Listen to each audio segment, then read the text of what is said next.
বন্ধুরা, কদিন পর্যন্তই আসলে আপনাদেরকে বিভিন্ন ঐতিহ্য দেখাচ্ছি। তো আজকে দেখাবো একটা জামাই পিঠা।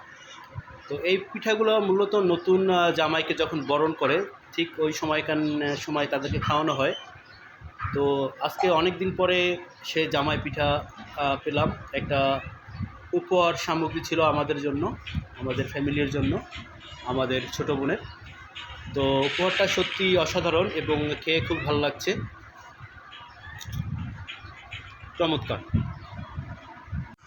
বন্ধুরা, দেখতেই পাচ্ছেন কত সুন্দর পিঠা, কত সুন্দর পিঠা। আর পিঠাগুলো খুব কাছ থেকে আপনাদেরকে দেখাচ্ছি, কত সুন্দর হাতের কাজ।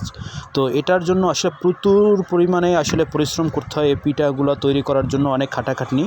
তো অসংখ্য ধন্যবাদ আসলে আমার প্রিয় বোনকে, যে আমাকে এত সুন্দর পিঠা আমাকে পাঠিয়েছে, তো আমার পরিবারের জন্য পাঠিয়েছে। তো ওকে অসংখ্য ধন্যবাদ। আসলে ধন্যবাদ দিয়ে তাকে ছোট করব না।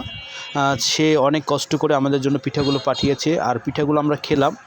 এত মজা, আপনারাও খেতে পারেন, খুবই ভালো লাগবে, আপনারাও ট্রাই করে দেখতে পারেন।